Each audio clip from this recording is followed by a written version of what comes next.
Hello and welcome to this classroom recording of an introduction to Endnote for citing and referencing.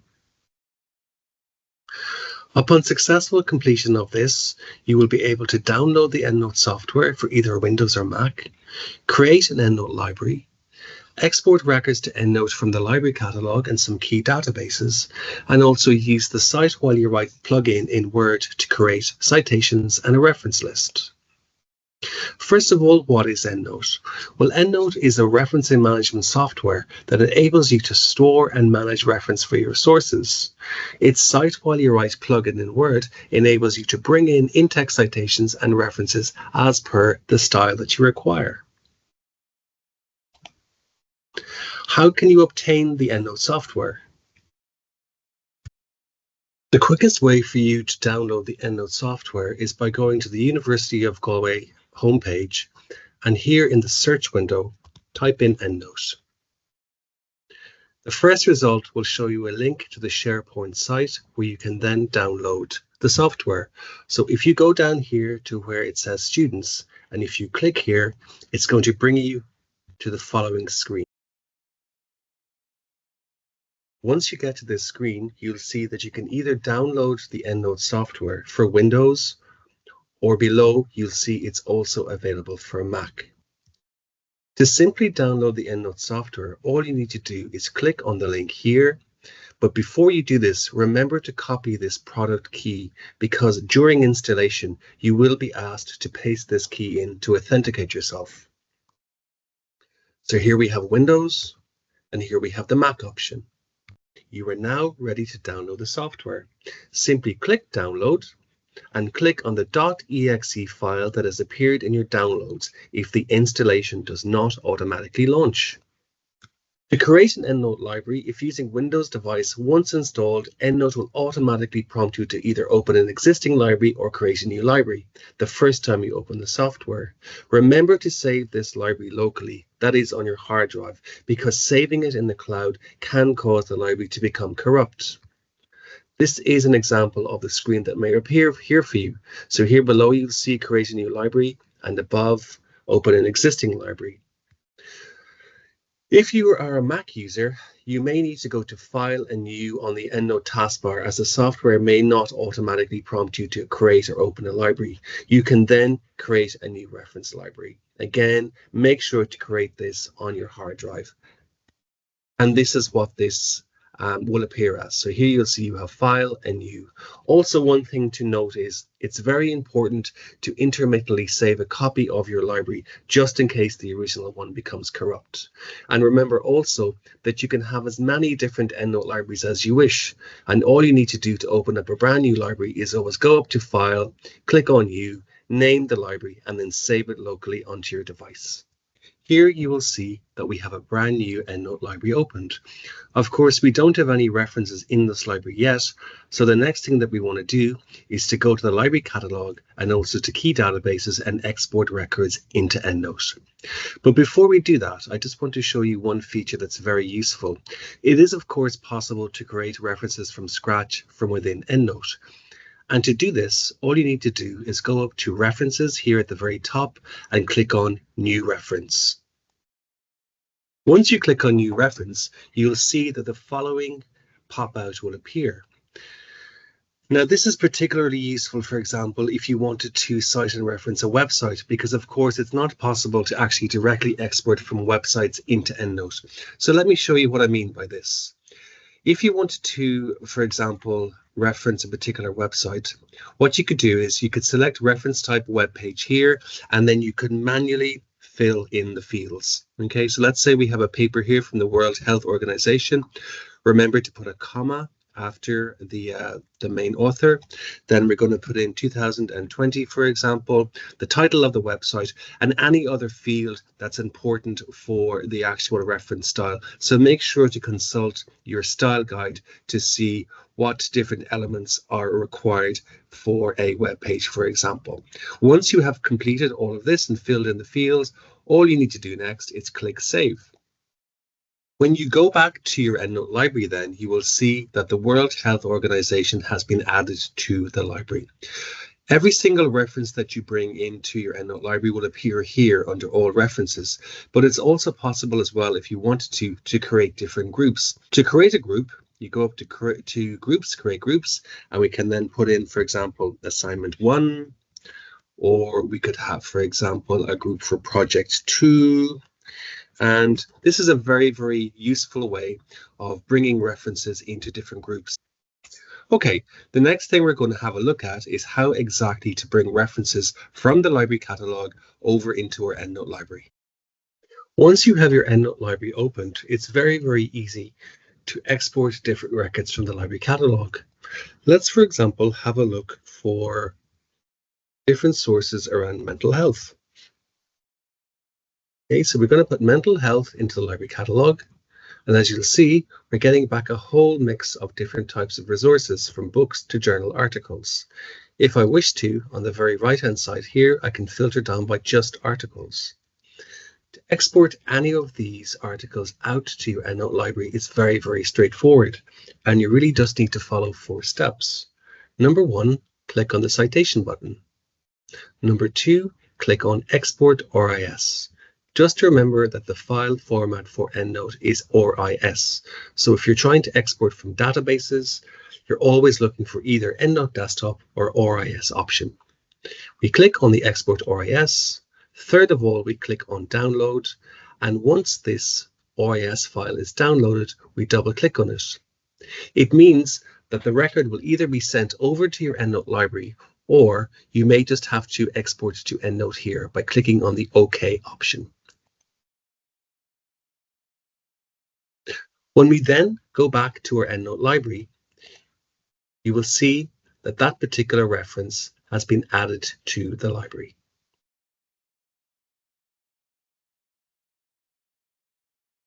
So remember, after we have run our search looking for a particular topic or a book or a journal article, and we then want to send that reference over to our library, the 4 steps are: click on the citation button, click Export RIS, download the file, and then double click on the RIS file. Now, one thing that you can also do, which is very, very useful, is when you are finding relevant information on the library catalogue, you can basically here pin the different items as you're finding them. And what this does is it effectively creates a digital bookshelf for yourself. So when you go back up to your pin, then you'll see that any item that you've pinned will appear here. And what's very useful about this is that instead of sending references out one at a time, you can now send whatever you've pinned. And you'll see here I have 378 items that I've pinned in my library. So what I can do is I can select the 378 items. I can go up here to the 3 dots, and what's going to happen then is it's effectively going to send all 378 records over to the library that we've just created. So we click on the 3 dots, and again we select Export RIS and we download.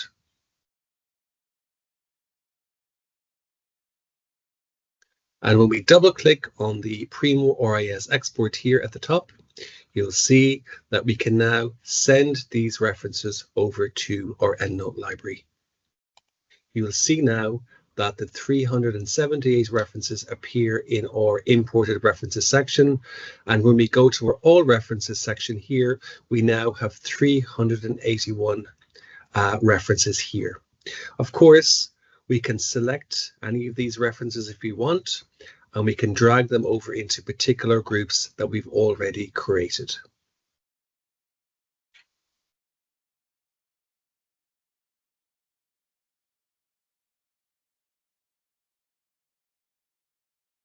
As we have seen, exporting from the library catalogue is very straightforward.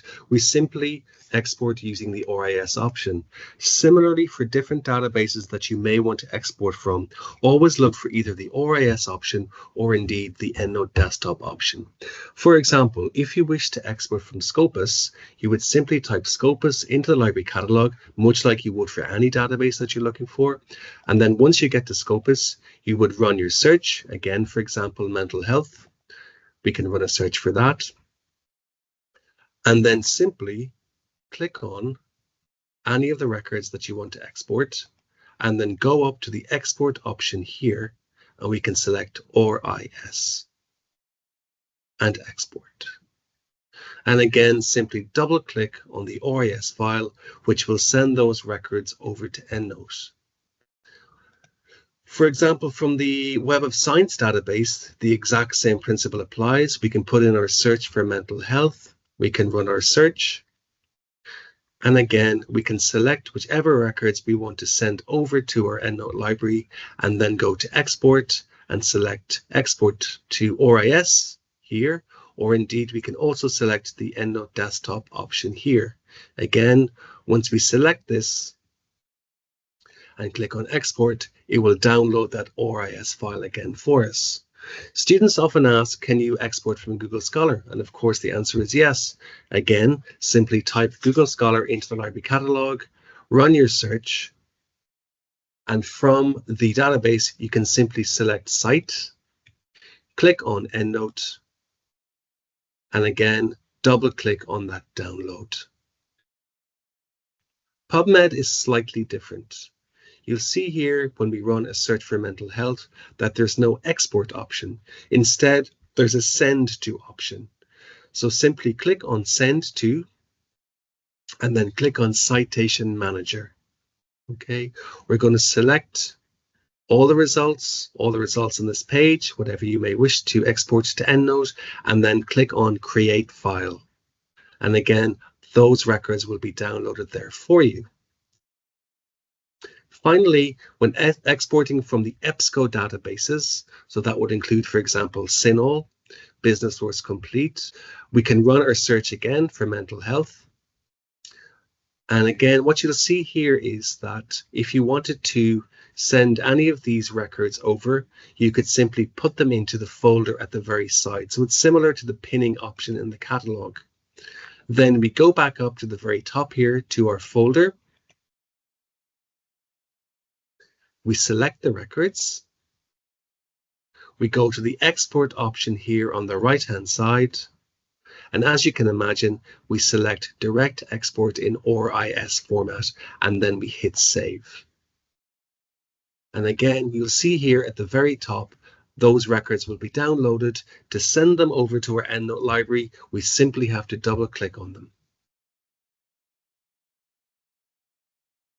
Then when we go back to our EndNote library, we'll see that those records that we've sent out from the different databases will appear here. And of course, if you wanted to, much like the last time, we could select the references and put them into a particular group. In this section, I want to show you how you can export the total yield from different databases from the database over to EndNote. Here, for example, we're in Scopus, and we want to send the entire 1,553 records over to EndNote. We simply select all, we go to export, and again, we select the RIS option here, and we export. And this is going to download those 1,553 records for us. Similarly, if we go to the Web of Science, we can select everything here. So we have 59 records. And again, we can go to the export option and select EndNote Desktop. And again, export those, double click the RIS file, and it's going to send those records over for us. From PubMed, as we saw, we can go to the send to option, go to citation manager, and then we're going to select all results because we want everything, the whole 1,495 results. And then we select create file. Again, we double click on that download, and it's going to send those records over for us. To export from the EBSCO host databases, for example, CINAHL, Academic Source Complete, after you have run your search, for example, here we have 114 results. To send these results over to our EndNote library, we simply have to select the share option here on the right hand side, and we go to email a link to download exported results. This will bring us to the following page. We simply select the RIS file format, put in your email address, and hit the send option. What will happen then is you will receive a zip file in a few moments with the RIS file attached. Simply double click on the RIS file, and this will send all of those records over to your EndNote library.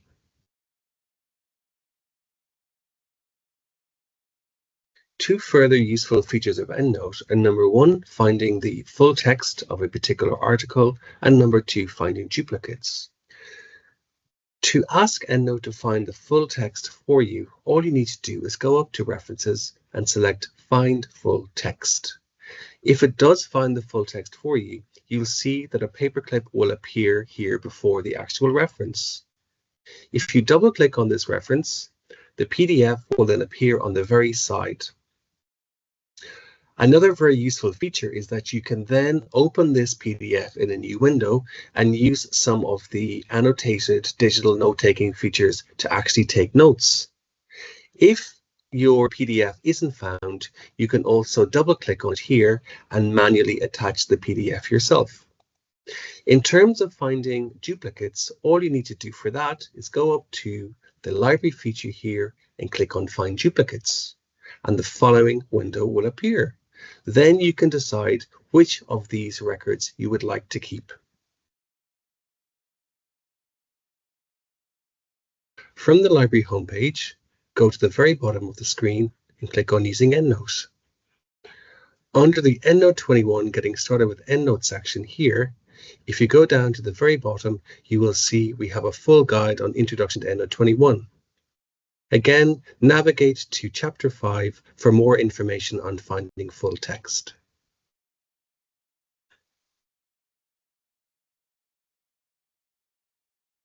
Now that we have references in our Endnote library, we are ready to bring these references into our Word document.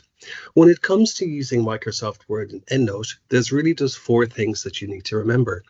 The first thing is this is your Cite While You Write tab here at the very top, and this effectively is what connects your Endnote and your Microsoft Word. Second of all, this is where you select your style of referencing. If the style of referencing you wish to use is not here, you can click on the first option at the very top, select another style, and this will open up the thousands of different referencing styles that you can use. Again, if it's not here, you can always go to the Endnote Clarivate website and download the style. The third thing is this is where you bring in your citation. Okay, so we can click by author here, for example, if you wanted to bring in Clark, or indeed, if you put the letter A in and click Find, this will open up everything that you have in your Endnote library.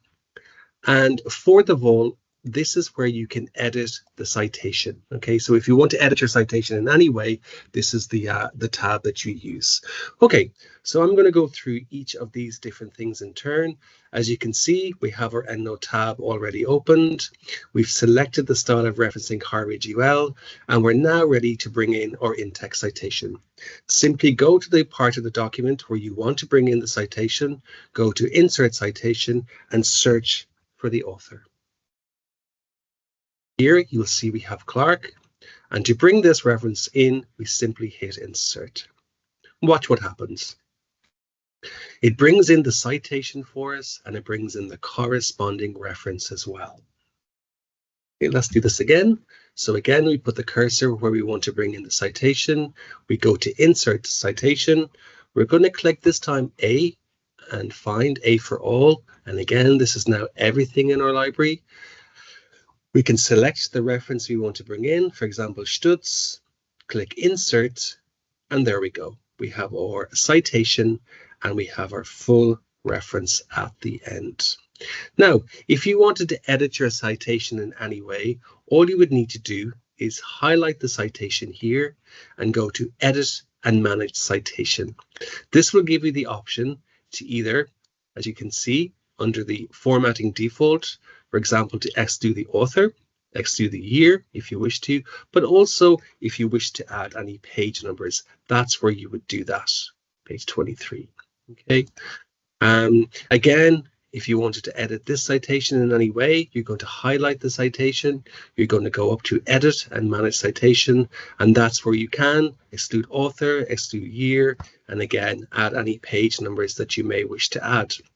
It's also worth noting that when you are bringing in citations, it is possible when you go up to Insert Citation here let's say, for example, Clark, it is possible on the drop down that you can just bring in the citation and exclude the author. Of course, this would be particularly relevant for you if you were making the author part of the main clause, so you didn't want repetition in the brackets. So you could either do that at the very beginning, or as you can see, you can always do it again at a later stage by highlighting the actual citation and going up here to edit and manage citations.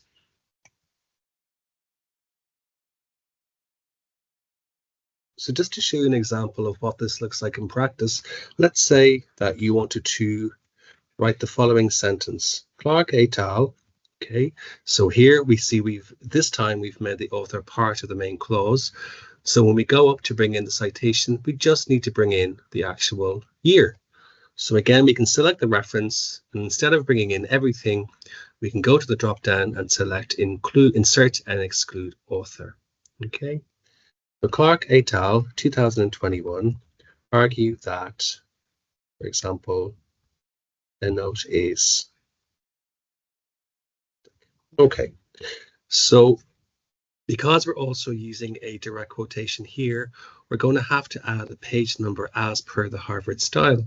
So simply to do that, just highlight the citation and again go up to edit and manage citations. And here on the drop down, you can add in the page number. And of course, we also have to make this italics as per the style, the Harvard UL style. And there we go. Perfect citation, Clark et al. And we have 2021, page 23, argue that, and our full direct quotation. And then we have the reference, the corresponding reference at the end. For more information on everything that I've covered in this classroom recording, I would recommend that you check out our full EndNote guide. If you go to the University of Galway homepage, you will see here at the very bottom there's a direct link out to the EndNote guide. And in particular, if you click on the following section here, you can go to our full guide on an introduction to using EndNote. And here you will see all of the contents, which means that you can quickly navigate to any of the particular sections that you're interested in.